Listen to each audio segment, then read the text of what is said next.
Jumpa lagi di channel Jasangkir Kopi Pahit ya. Jangan lupa kita ngopi ya. Hari ini saya minum kopi pahit untuk kita tambah segar dan kita tetap semangat. Ya. Ada banyak hal yang sering dikupas di channel ini ya. Salah satunya hal-hal yang menggelitik, hal-hal yang sebenarnya lucu, yang tidak masuk akal atau yang berupa asumsi-asumsi yang tidak berdasarkan fakta. Nah, kenapa kita selalu membahas ini ya? Karena memang kita harus tahu apa itu kebenaran ya, sehingga kita tidak dibohongi. Kebenaran itu seperti apa? Intinya kebenaran itu berdasarkan fakta. Tanpa fakta itu bukan kebenaran apapun ya, apapun yang orang memberikan teori atau pengajaran. Nah, saat ini saya membahas tentang agama dan hedonisme.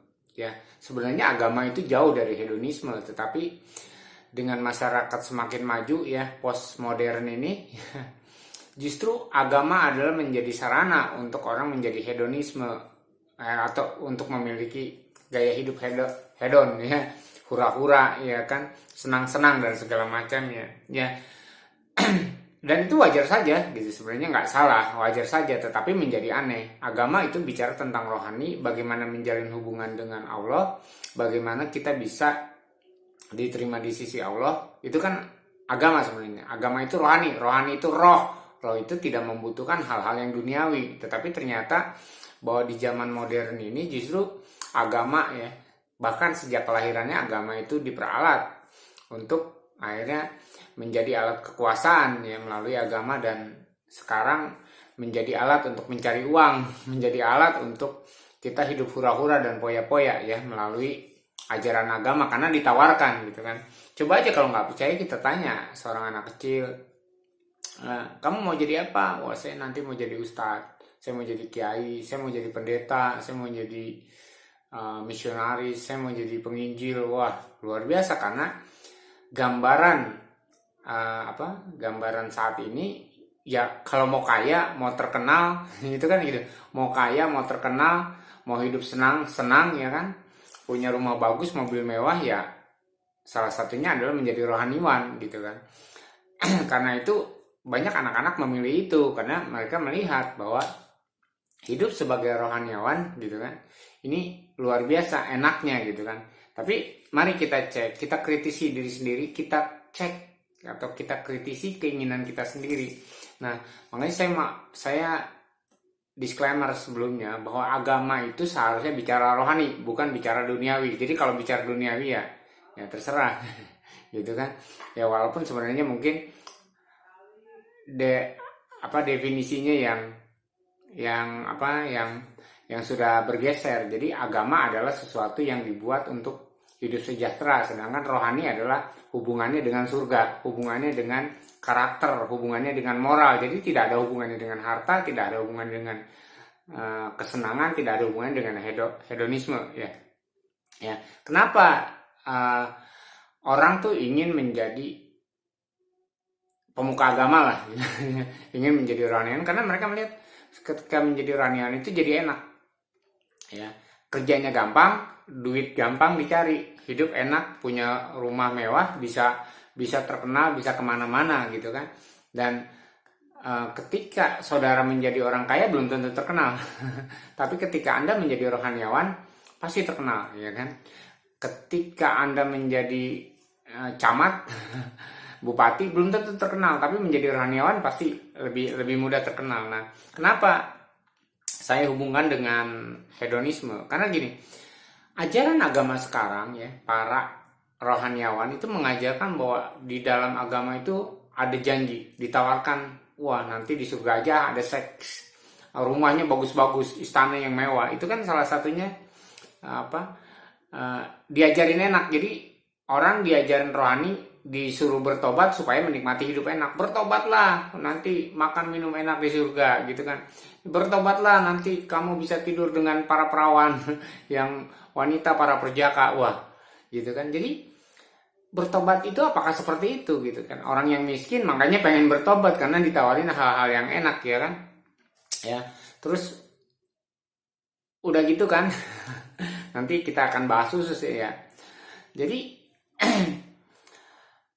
orang selalu mengajarkan untuk misalnya orang untuk sedekah, orang untuk bayar persembahan lah di dalam agama Kristen atau Yahudi, ada perpuluhan, ada zakat segala macam. Tetapi ketika orang membayar itu, memberikan itu, ditawarkan untuk apa? Hidupnya senang. Wah, rezekimu akan tambah kalau kamu bayar ini. Rezekimu akan bertambah kalau kamu kasih sedekah gitu kan. Nah, nggak salah. Tetapi itu orang menjadi punya ekspektasi, punya harapan kalau dia beribadah nanti diganti sama Allah 50 kali lipat, 100 kali lipat, 1000 kali lipat. Jadi ditawarkan untuk hidup senang gitu, ditawarkan untuk punya uang yang banyak, ditawarkan uang, coba kamu ya apa, sedekahkan motormu, nanti kamu diberikan mobil, sedekahkan mobil Xenia, nanti kamu dapat Alphard gitu kan. Ya itu contoh satu bahwa agama itu mengajarkan hedonis ya. Agama itu menawarkan penggandaan uang, ajaran agama itu menawarkan kekayaan. Nah, ini yang kita harus kritik terhadap diri kita sendiri atas apa yang kita yakini. Tapi ya begitu. Jadi akhirnya banyak orang ingin beragama itu karena ditawari itu. Ya kan? Banyak akhirnya sekolah-sekolah agama dibikin di mana-mana kan. Cari yang terbaik segala macam. Oh, guru-gurunya luar biasa, fasilitasnya ber-AC segala macam ya. Saya terus terang, dulu waktu saya masih kecil, karena keluarga saya itu kan Bhinneka Tunggal Ika, semua agama ada ya kecuali Hindu di keluarga saya. Jadi saya kalau ada orang bantu membangun masjid, saya biasanya kasih sumbangan. Ya di kampung saya, keluarga saya itu kasih sumbangan. Ada orang bangun gereja, kita kasih sumbangan. Ada orang bangun wihara, ya kita bantu juga. Ya kan? Bangun kelenteng bio itu kan yang orang Konghucu, kita bantu gitu. Ada kegiatan-kegiatan yang sifatnya keagamaan ya, walaupun misalnya keluarga saya itu berbeda-beda, tapi saling membantu ya soal uang segala macam. Nah, tapi sekarang saya nggak mau, karena saya menyadari bahwa agama itu bicara tentang rohani. Yang dibangun adalah karakter rohani, karakter untuk sama seperti Allah, ya kan? Supaya kita memiliki karakter Allah gitu kan, karakter yang baik. Nah, tetapi apa yang dibuat oleh orang saat ini, agama itu menjadi bisnis. Menjadi akhirnya ada penipuan-penipuan di dalam agama, akhirnya ada penipuan-penipuan di dalam keuangan. Karena sebenarnya beragama itu untuk menjadi hedon, beragama itu ingin kaya, beragama itu ingin punya mobil mewah, rumah mewah gitu kan. Bahkan mungkin berlomba-lomba orang bikin masjid permewah-mewah gitu kan. Saya pernah melihat masjid di gunung-gunung ya. Ya, saya pernah ke daerah Gunung Salak, daerah Megamendung, daerah mana lah, daerah yang sebelumnya itu bagus-bagus, tapi yang sholatnya nggak ada. Ya pernah saya masuk ke Sukabumi, Parung Kuda ke sana atas, wah, mewah, tapi rumahnya jauh-jauh. Itu siapa yang kalau sholat Jumat siapa yang ngisi ya, gitu kan. Terus daerah itu juga terpencil, jadi orang itu membangun agama, ada kemajuan luar biasa. Demikian juga gereja. Di mana gereja yang tidak ber-AC? Saya pernah masuk suatu gerejanya kecil, lihat gitu kan, lihat. Wah, AC-nya banyak sekali. Gitu kan peralatan musiknya ya kalau di gereja ya, yang kalian saudara Kristen pasti tahu. Terus lihat, wah, luar biasa di masjid, karpetnya luar biasa, ber-AC semua. Nah, bahkan ya hal-hal yang saya melihat itu tidak penting itu dilakukan, dibeli ya kan, dicari sumbangan, bikin proposal, mau bangun ini bangun itu, bikin pesantren yang luar biasa. Wah, luar biasa. Saya sudah tidak mau bantu lagi. Saya sudah tidak mau lagi keluarkan uang saya, walaupun ditawarkan nanti dapat istana di surga. Maaf, bukannya bullshit, tapi orang yang masuk surga pasti dapat istana, nggak usah bangun-bangun gedung ibadah juga kan. Nah, kenapa? Karena kita sudah bergeser, bahwa rohani itu, agama yang seharusnya rohani itu bergeser menjadi agama itu yang kemewahan, agama itu keilmuan yang luar biasa. Sekarang coba sekolah-sekolah agama di mana aja sudah ada. Semua agama itu punya sekolah yang bagus-bagus sekarang. Ya, tetapi lihat aja korupsi di mana-mana, kejahatan di mana-mana bertambah. Seharusnya kan semakin banyak sekolah agama, ya semakin berkurang lah. Gitu seharusnya, fakta, logika gitu kan. Ibaratnya ya Seharusnya begitu. Ini bukan orang semakin semakin jauh daripada Tuhan, semakin jauh daripada Allah. Bahkan penipuan-penipuan yang terselubung itu basisnya agama gitu kan. Karena tidak ketahuan ya, orang ngasih aja gitu, yayasan segala macam. Nah ini yang harus kita kritiki bersama. Jadi nggak usah kritik orang lain lah gitu kan. Saya sendiri mengkritiki diri saya sendiri. Saya belajar bahwa salah nih, saya tidak mau anak saya begini, saya tidak mau cucu saya nanti suatu saat begini, atau keluarga saya seperti ini. Yuk, membangun agama adalah membangun moral ya. Jadi kalau ada orang beragama dia tidak bermoral, sebenarnya dia tidak bertuhan ya kan. Jadi orang beragama tidak bertuhan, atau orang bertuhan tapi tidak beragama, mana yang lebih penting? Ya kan. Jadi ketika seharusnya agama ini membawa orang dekat kepada Tuhan, atau membawa manusia bisa ngomong sama Tuhan dan Tuhan bisa ngomong sama dia, itu baru hebat agama. Tapi kalau saudara beragama tapi tidak bisa ngomong sama Tuhan, bisanya nyerocos terus ya kan, datang kepada Tuhan maunya lapor. Tuhan terima kasih ya Allah terima kasih, lapor. Saya mau bikin ini bikin itu, lapor. Kedua, orang datang kepada Tuhan apa? Minta terus, minta kesehatan, minta kekayaan, minta uang, minta buat anak sekolah. Wah, minta. Datang kepada Tuhan cumanya minta. Terus apalagi ada pendeta yang bilang datang kepada Tuhan, katanya nyuruh, ya Tuhan tolong dong. Ya Tuhan beliin saya motor, Tuhan beliin saya mobil, Tuhan ini supaya hidup saya lebih baik gitu kan. Jadi nyuruh gitu. Jadi seharusnya kan tidak begitu. Kalau memang dia Tuhan, kita hormat sama dia.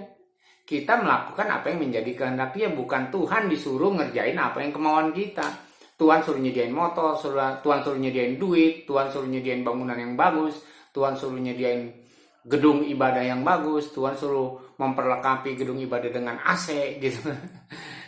Jadi yang Tuhannya siapa? Kok kita suruh minta-minta gitu kan? Seharusnya kalau dia Tuhan, dan kita akui dalam hati kita dia Tuhan, maka kita yang nurut dia, apa maunya dia yang kita turuti, ya kan? Nah ini yang tidak diajarkan di dalam agama, itu sayang sekali. Jadi orang menganggap punya Tuhan untuk dia kerjain, orang punya Tuhan untuk dia suruh-suruh, orang punya Tuhan untuk dia lapor sana lapor sini gitu kan, untuk kegiatan dia. Ini seharusnya kan manusia bertuhan itu untuk melakukan kehendak Tuhan, karena kita diciptakan oleh Tuhan supaya kita tinggal di dalam keinginan Tuhan. Ya misalnya saya bikin benda lah, ya kan, bikin kapal-kapalan dari kertas. Ya kan, kapal-kapalan itu harus menyenangkan hati saya, kapal-kapalan itu harus berguna bagi saya, buat apa gitu kan. Bukannya kapal-kapalan itu nyuruh-nyuruh saya, bagusin saya dong, rubah dong saya, bukan seperti itu gitu kan. Itu contoh aja, analogi. Nah masalahnya sekarang agama begitu, dan mengerikan. Ya, saya mau cerita mungkin dalam sejarah, semua saudara baca sejarah lah, jangan berdialog dengan saya, komentar kali ini. Dalam catatan sejarah, ketika agama itu ingin mempertobatkan dunia yang kafir, para penguasa dipertobatkan, orang-orang yang punya kedudukan dipertobatkan. Akhirnya justru mereka, ya penguasa negara segala macam, itu adalah yang memperalat agama untuk kekuasaan, dan perang-perang terjadi akhirnya berdasarkan tadi doktrinnya agama itu dipengaruhi oleh kekuasaan. Nah, akhirnya orang saling membunuh, dan perang yang tidak pernah berhenti sampai hari ini dari zaman agama ada adalah perang yang berdasarkan Tuhan dan agama. Ya, makanya saya bilang, jangan-jangan agama ini udah sesat karena memfitnah Allah. Masa perang atas nama Allah kan? Justru Allah itu mengutus para nabi, ya mengizinkan manusia beragama supaya bertobat, ya bukan saling membunuh, ya kan? Orang kafir itu tidak akan dibunuh oleh Allah, ya kan? Kalau tidak dikasih peringatan. Ini manusia melakukan pembunuhan atas sesamanya. Jadi ini yang kita harus pahami, kita harus sadari, kita harus kritiki gitu loh. Agama yang benar seperti apa, rohanian yang benar seperti apa. Jangan sampai ada penggandaan uang ya. Jadi ada penggandaan uang kan di yang disampaikan oleh para pemuka-pemuka agama ya. Kamu harus memberi supaya kamu diberi. Nah, gini. Coba kita balik. Kita bisa sedekah, kita bisa infak, kita bisa ngasih persembahan, kita bisa ngasih persepuluhan lah orang Kristen. Itu karena Tuhan sudah ngasih rezeki. Sebab kalau Tuhan tidak ngasih rezeki, maka kita tidak bisa bayar zakat, bayar infak, bayar sedekah. Nah, tetapi kan yang ditawarkan oleh pendeta-pendeta, rohaniawan itu oleh ustaz-ustaz, coba kamu sedekah, nanti kamu akan menjadi kaya, sedekah walaupun 10.000 nanti bisa jadi 100.000 sejuta. Nah, itu jadi salah gitu loh. Kita bisa memberi karena kita sudah diberi. Bukan kita memberi supaya kita mendapat imbalan. Nah, itu yang adalah ajaran yang ngaco di dalam kerohanian. Jadi memang ini harus kritiki sama. Ini harus kita kritiki bersama. Ini kita harus sadari bersama bahwa agama tidak mengajarkan hedonisme, tetapi kenyataannya secara fakta orang beragama supaya menjadi hedon, gitu kan? Bisa makan enak, bisa punya rumah yang enak, bisa punya uang yang banyak, bisa terbang ke sana ke sini, gitu kan? Bisa usahanya bisa maju, apalagi usaha yang berdasarkan agama, kan? Syariah di mana-mana, gitu kan? Misalnya, hukum-hukumnya dipelajari, hukum ekonominya segala macam. Saya mau bilang satu hal. Ini ada orang rohaniawan bilang, mau jadi kaya itu tidak perlu beragama. Mau jadi kaya itu nggak perlu Tuhan. Ya, kalau saudara punya orang tua kaya, dapat warisan, otomatis jadi kaya. Coba rajin bekerja, cari ilmu, bagaimana mencari uang, belajar ekonomi. Saudara bisa jadi kaya. Kita semua bisa jadi. Coba pelit, tidak memberikan, kita kumpulin terus, uangnya ditabung, tambah lama tambah banyak. Itu kaya. Kaya tanpa Tuhan, kaya tanpa agama. Jadi dulu saya komplain sama Tuhan karena saya diajarkan begitu. Kamu harus bertobat, kamu harus menyembah Allah, kamu harus beribadah kepada Allah. Nanti kamu akan mendapatkan berkah yang banyak, kamu dapat rezeki yang banyak.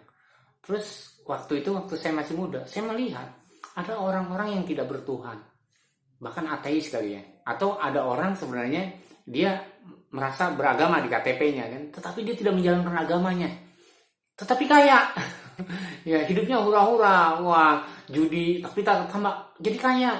Dia mabuk-mabukan kaya, terus dia nipu-nipuin orang terus kaya gitu kan. Punya mobil, punya rumah di mana-mana. Bahkan ada tetangga saya, teman baik saya sebenarnya, ya udah bisnisnya apa, bikin karaoke, bikin narkoba segala macam, itu kaya gitu loh. Beragama di KTP-nya, tetapi dia tidak menjalankan agamanya. Dia semakin kaya. Kemarin saya lihat, wah, dia bikin karaoke-nya aja sudah 2, mobilnya 3 apa 4, belum motor ya istrinya. Jadi wah gitu kan, kalau mau kaya ya nggak usah beragama bisa. Kalau mau kaya, mau punya uang banyak, nggak usah bertuhan bisa gitu kan. Nah, kenapa ini saya bagikan, saya sharekan ya. Kenapa saya bagikan, saya sharekan? Karena gini, pada zaman krisis itu banyak orang ingin bunuh diri. Pada krisis banyak orang tidak mau lagi menyembah Tuhan. Ketika zaman krisis orang lagi tidak mau. Jadi malas beragama, malas menyembah Tuhan, malas gitu aja. Kenapa? Karena ternyata apa yang diajarkan oleh para pemuka agama, oleh rohaniawan itu nggak sesuai. Ya, jadi ya kamu bertobat nanti kamu dapat rezeki banyak gitu kan. Ya, kamu harus begini, kalau nanti kamu bisa kaya, ya bisa menyekolahkan anak sampai tinggi, bisa melakukan ini dan itu, bisa punya mobil, punya rumah mewah. Wah, udah diajarkan begitu. Nah, saat ini dalam tahun-tahun terakhir saya, ya sekarang tahun 2023, beberapa tahun terakhir ini, saya sama istri saya bukan ria ya. Saya sama istri saya itu selalu sedekah, memberi orang, menolong orang. Walaupun kami tidak punya uang, kadang-kadang kami harus berbagi makanan. Ya, artinya berbagi makanan adalah makanan ini memang cukup segitu ya, harus kita bagi, kita relakan ke orang lain. Bahkan uang kita cuma segitu, kita harus berikan kepada orang lain ya. Tidak jarang ya, ini bukan ria ya, saya hanya cerita. Tidak jarang ketika saya punya uang segitu-gitunya itu harus saya kasih ke orang lain, itu berat gitu kan. Nah tetapi apakah saya menjadi kaya? Apakah hidup saya sampai saat ini tidak punya rumah. Saya untuk kebun saya punya lapak jual tanaman, jadi petani. Itu pun sekarang dikasih tumpangan karena saya tidak mampu sewa untuk saat ini. Tapi saya bersyukur kan, alhamdulillah kan. Ya, bahwa ketika kita banyak memberi, ya, saya menantang teman-teman saya yang udah jadi pendeta lah, ibaratnya udah jadi rohaniawan, saya tantang. Saya hidup baik sama orang, saya ibaratnya zakat, infak, sedekah gitu kan. Tapi tetap saja saya tidak menjadi kaya. Saya motor saya pinjamin, saya pernah apa? Ada orang pinjam uang saya, lalu ternyata dia ditipu sebenarnya. Ya udah saya bilang, ya itu jutaan gitu kan. Yang seharusnya bisa untuk sewa rumah atau sewa kebun. Ya sudah, akhirnya gara-gara itu saya tidak sewa rumah. Tapi saya bilang, saya ikhlas. Ya, si Akang sudah nggak apa-apa, itu kecelakaan gitu kan, itu kecelakaan ya sudah, saya tidak akan menagihnya, nggak usah dipikirin karena itu adalah kecelakaan. Jadi padahal saya sama istri saya sempat bersih tegang, oh, itu uang itu kita buat sewa rumah, buat sewa kebun, ternyata gara-gara dia gitu kan. Ya tapi gimana, ya saya jadi miskin kan, dan saya banyak, dan sampai hari ini ya akhirnya saya tidak bisa sewa rumah dan saya tidak bisa sewa kebun, dan tapi Allah itu adil, saya diberi tumpangan. Jadi secara keuangan saya tidak berlimpah, tapi saya bisa mampu memberi. Nah ini yang saya maksudkan tadi, kita diberi rezeki itu supaya kita bersedekah gitu, bukannya kita bersedekah supaya dilipat gandakan, ada pelipat gandaan, uangnya bertambah. Kalau kita kasih 100.000 nanti dapat 100 juta, kalau kita kasih 1 juta nanti dapat 1 miliar. Itu adalah pengajaran yang salah dan sesat. Nah, mari kita beragama dengan benar, mari kita berohani. Saya mungkin lebih enaknya kita hidup secara rohani ya, tidak nyebut-nyebut agama, kalau agama kan suatu sistem, suatu yang diajarkan manusia gitu kan. Jadi ini yang saya sampaikan, untuk kita mengkritiki diri sendiri ya, kita mencari kebenaran yang hakiki ya, temukanlah kebenaran. Saya tidak mengarahkan saudara, tidak mengarahkan kita semua, tapi coba kritisi ya, belajar untuk mengenal Allah, bukan belajar untuk melakukan ritual-ritual agama ya kan, bukan beragama supaya pengen jadi kaya, supaya uangnya nanti berlipat-lipat ganda, supaya rezekinya bertambah-tambah ya kan. Saya terakhir saya ingin menyampaikan ucapan orang yang pernah menjadi orang terkaya sedunia, yaitu Nabi Sulaiman. Dia berkata, berkat Tuhanlah yang menjadikan kaya, jerih payah tidak akan menambahin. Jadi orang dilahirkan kaya ya sudah, itu memang anugerah buat dia ya. Orang yang dilahirkan miskin juga ya anugerah, jerih payah itu tidak akan membuat apa-apa gitu kan kalau secara rohani. Tapi kalau saudara mau kaya, ya udah nggak usah sedekah, nggak apa-apa. Karena untuk saudara menabung aja terus juga tambah lama tambah kaya gitu kan. Saudara pelit juga kaya, atau punya warisan menjadi dari orang kaya ya kaya. Jadi ini yang saya sampaikan, yuk kita renungi bersama, kritisi bersama diri kita, cara jalan hidup kita, cara berpikir kita, supaya kita hidup di dalam kebenaran. Dan semoga kita semua itu menemukan kebenaran, karena kebenaran lebih penting daripada apapun ya. Setelah kita menemukan kebenaran, kita akan tahu untuk apa kita hidup, mengapa kita hidup, dan bagaimana kita hidup. Terima kasih sudah menyaksikan. Jangan lupa tetap ngopi. Ini secangkir kopi pahit tinggal setengah ya. Yuk, selamat menjalani kehidupan yang sebenarnya. Terima kasih.